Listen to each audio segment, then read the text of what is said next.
ada ibu-ibu menjaga saya di pasar. Tak, itu kalau pas kapan-kapan dari wudhu, karena banyak ibu-ibu itu wudhunya tidak benar. Salah satu area ini, apa ini? Siku. Nah, ini area rawan orang, terutama ibu-ibu. Kenapa? Ada model apa?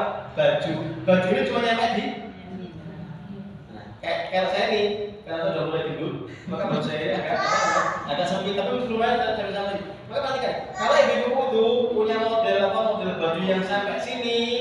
Itu kalau wudhu berarti harus kamar mandi, karena buka baju terus wudhunya sampai sini. Atau kalau enggak dikorbankan basah. Jadi kalau baju sampai sini maka berarti harus apa? Sampai ke sini. Itu satu. Kemudian kalau saya laki, maka terus yang paling mudah apa?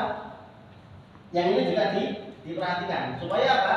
Supaya kita nyampe ke area wudhu yang diperhatikan. Itu begitu.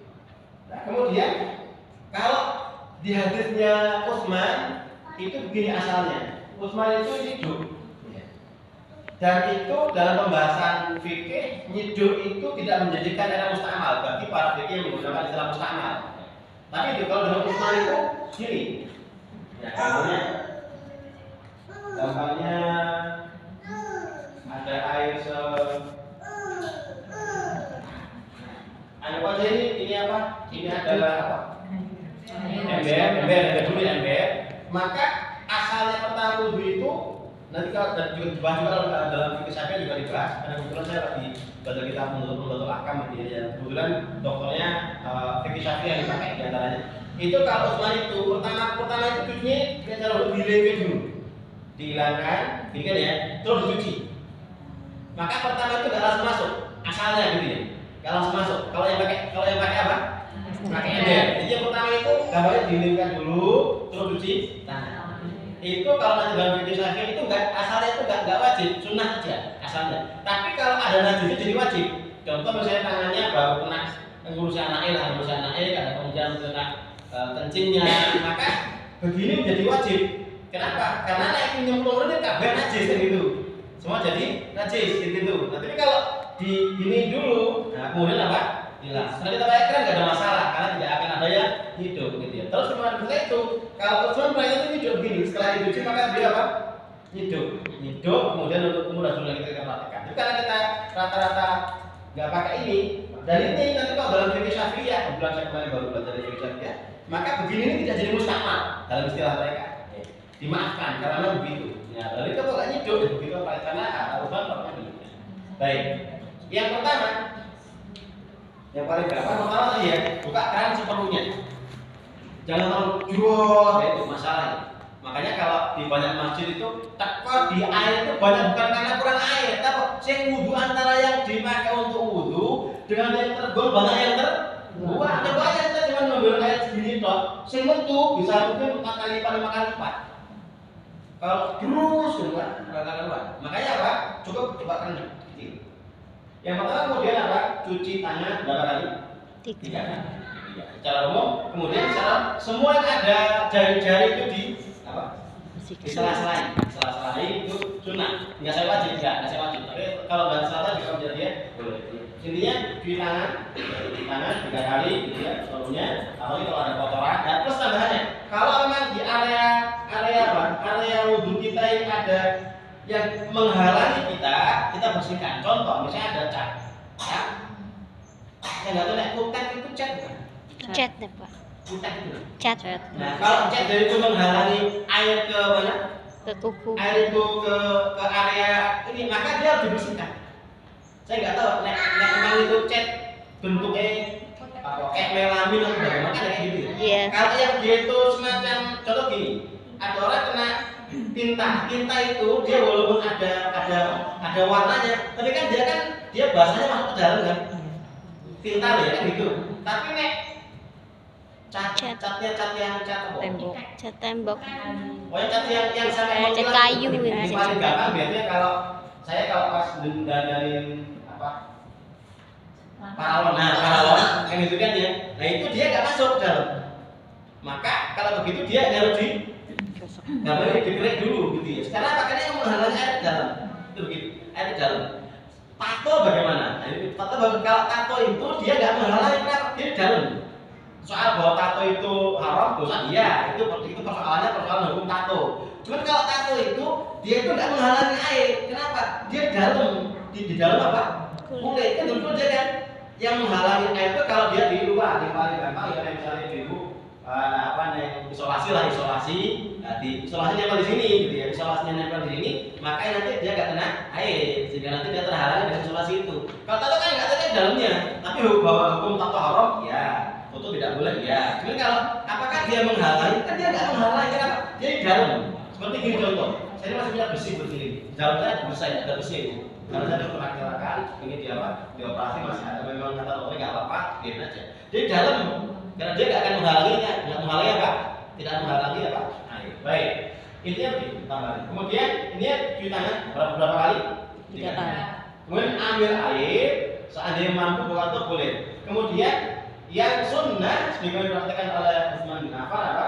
Air ini satu untuk mulut dan untuk hidung. Namanya untuk mulut tak ambil air, kemudian untuk mulut untuk hidung. Sebagian masuk ke mulut, sebagian ke hidung. Sekaligus. Jadi ambil air untuk mulut terus ke hidung.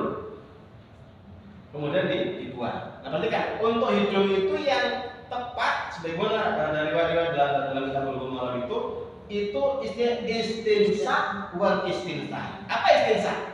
Istinsa itu nyedot air ke hidung, sedot. Kemudian dikeluarkan. Itu yang sunnah, gitu ya. Sehingga nyedot air jadi belum sedot. Kalau belum biasanya kebablasan. Terus makanya gitu kan. Orang yang biasa aja kadang dia enggak, yang biasa aja dia nyedot kebablasan, maka apa? Pening, sakit ya sini kan. Sudah kuliah bisa bilang barang nanti. Tapi itu enggak, kalau luar biasa enggak, karena terukur, nyedotnya kan terukur sama kita. Sehingga yang sunnah itu begini, ambil air dalam ambil ini untuk apa? Untuk ke mulut sekaligus ke hidung. Kemudian dikeluarkan. Kecuali nyedotnya kalau pas puasa. Kata Rasulullah kalau pas puasa, maka apa? Kalau pas puasa maka nyedot airnya itu jangan banter-banter. Itu kata Nabi. Kalau soal kumur-kumur nggak ada masalah. Kalau kumur-kumur tidak masalah, nggak apa-apa kita berkumur tidak apa-apa. Kenapa? Nabi mah nggak bahas masalah kumur. Tapi kan apa namanya? Masuk ke mulut. Dan ditelan apa enggak? Enggak, ya masalah apa? Ada telan tapi batal. Kumur zaman kumur-kumur. Tapi kalau enggak. Nanti juga para ulama berarti masuk apa enggak? Kalau kita kumur-kumur, pertanyaannya airnya itu masuk ke mulut apa enggak? Jawabannya ada. Pasti ada walaupun sedikit. Maka menurut para ulama pertelannya air yang tidak mungkin tidak itu enggak membatalkan. Karena pasti ada, kita berkumur-kumur ya, kumur-kumur itu. Buat dilempes oleh panggawa ada itu juga. Cuma itu tidak membatalkan puasa. Tapi kalau yang justru Nabi itu disuruh untuk apa? Nyedotnya pelan-pelan malah untuk hidung bukan untuk apa mulut. Nah, sehingga mulut tetap boleh. Kemudian apa? Nyedotnya yang pelan-pelan jangan terlalu banter. Kalau dalam keadaan puasa. Baik. Walaupun nanti dalam pembahasan fikih nanti ada materi yang mengatakan umur kan sunnah, tidak sampai wajib, tidak umur tidak apa. Tapi walau alam yang tepat wudu seperti biasa dan Nabi hanya mengatakan kecuali kalau pas istinsak jangan banter. Dan ketika bukan istinsak maka normal. Jika puasa maka normal. Baik. Kemudian setelah berarti kan mulut dan hidung. Ada riwayat terpisah juga ada. Maksudnya kumur-kumur sendiri 3 kali, terus kumur hidung sendiri juga ada riwayatnya. Ada riwayatnya. Cuma Allah yang lebih sahih adalah yang bareng antara mulut dan hidung. Sehingga prakteknya kita ambil, kemudian kita masukkan ke dalam mulut plus jedot ke hidung. Kemudian dikeluarkan. Berapa kali? 3 kali. Ya. Kemudian setelah itu ambil air lagi untuk wajah. Wajah itu perhatikan, area muka itu adalah bagian ujung rambut, ya. Kemudian bawah ke dagu. Ini area atas rambut, bawah dagu. Terus pipi kanan, pipi kiri. Ini kadang-kadang kalau ada anak kecil itu kan wudunya kan aneh. Wudunya begini.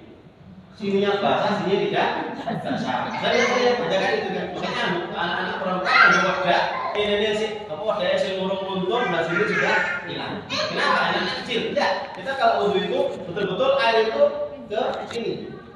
Kalau bahasa dulu ngajarinya, pokoknya ini terus ini sih. Nanti kalau yang laki-laki punya jenggotnya agak tebal perlu di orang ini. Kalau biasa itu biasa aja, nggak perlu buat macam-macam lagi. Jadi arahnya begini. Sehingga ini 3 kali. Sehingga betul-betul areanya itu atas tuh kena, kol atas bawah atas, kemudian bawah ini juga dagu. Gitu. Terus kan sampai kanan sampai kiri itu begitu. Itu 3 kali untuk wajah berapa? 3 kali. Tentu apa? Tangan. Berarti kan tangan itu areanya adalah ujung sampai ke siku. Siku ini area rawa harus hati-hati. Karena kalau enggak di sini tidak akan ada sah, nanti tidak apa? Tidak sah wudunya. Harus lengkap, harus sampai sini gitu. Maka dari itu walaupun akan ada yang benar tangan dulu apa siku dulu. Gitu. Ada yang mengatakan apa? Apa dari tangan sampai ke siku sehingga dari tangan ini kemudian siku. Nah, perhatikan. Untuk yang area di basuh ini digosok. Ya, muka ya, itu gini. Nah, kita gosok. Artinya digosok. Tangan juga begitu. Tangan ini area digosok. Sehingga ketika dibasuh begitu. Kita gini, terus dia apa? Gampangnya digosok. Kemudian disela-selai ya, sela-selai. Kemudian ini baru sekali. Berarti kan yang benar adalah ghasala yadahu yumna, mencuci tangannya yang kanan 3 kali, terus yang kiri 3 kali. Sehingga yang tepat itu bukan kanan, kiri, kanan, kiri, kanan, kiri. Bukan kita benar adalah karena begitu hadisnya. Yang kanan dulu 3 kali, yang kiri 3 kali. Jadi itu bagaimana tadi itu? Jadi ini yang benar satu, ya. Ya, terus 3, terus 3 kali.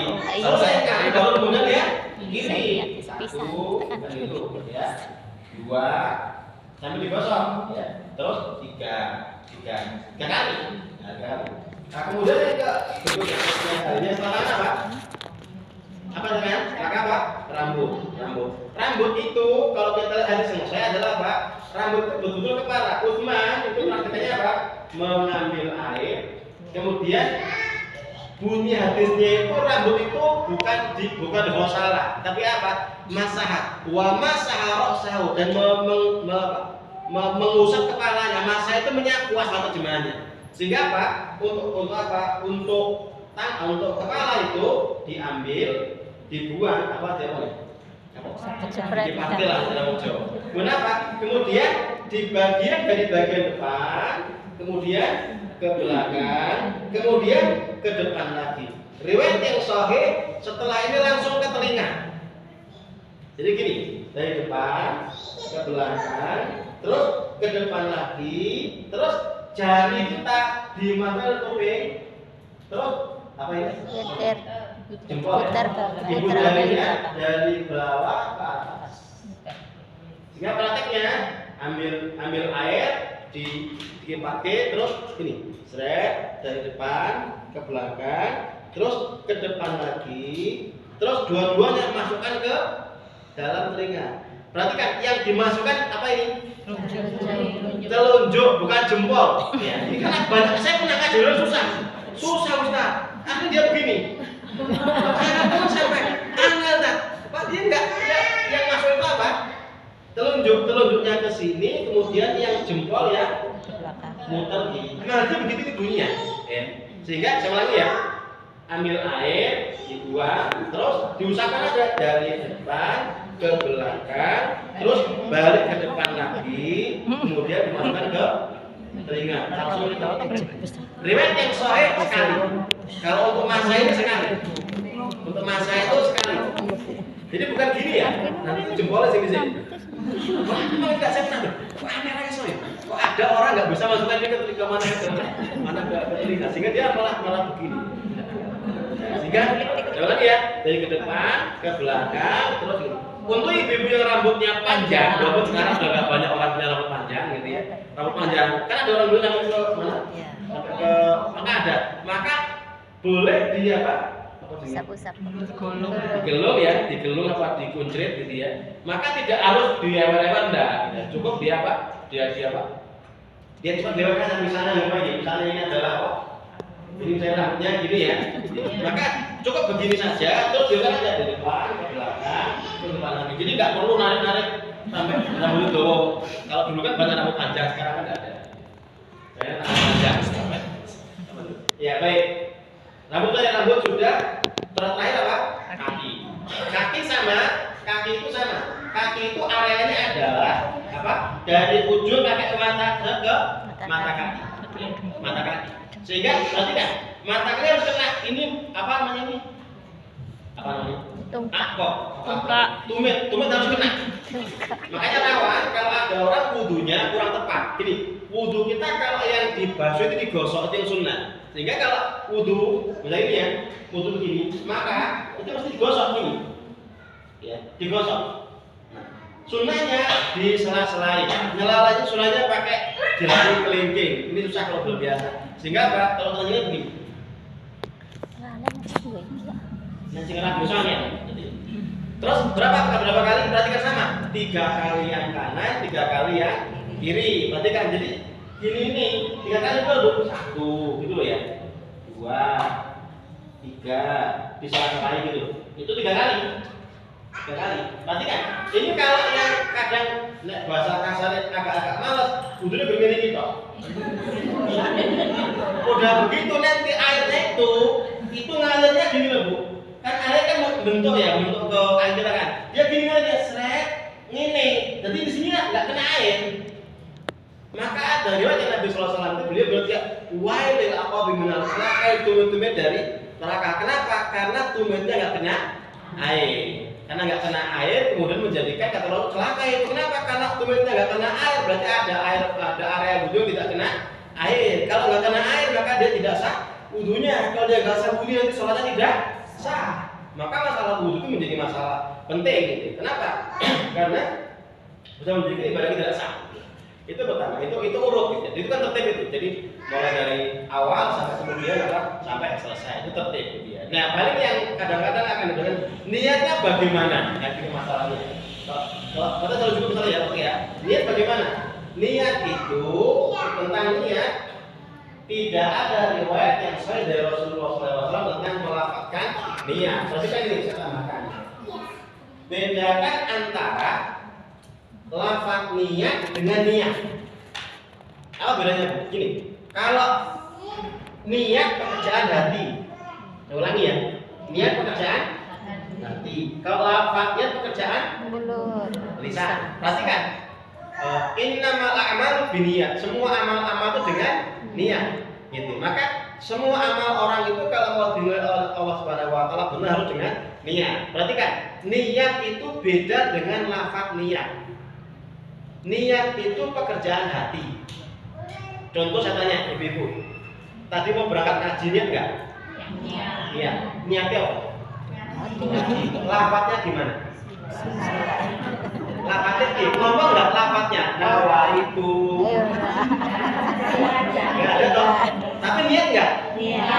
Ya itu namanya niat. Sehingga niat adalah keinginan seseorang untuk melakukan sesuatu, maka itu namanya niat. Itu tidak harus dibunyikan. Kalau lafaz niat berarti itu dia melafazkan niat. Kalau lafaz niat itu ya tergantung kulitnya. Berarti dia melafazkan yang dia niatkan. Itu begitu. Maka kemudian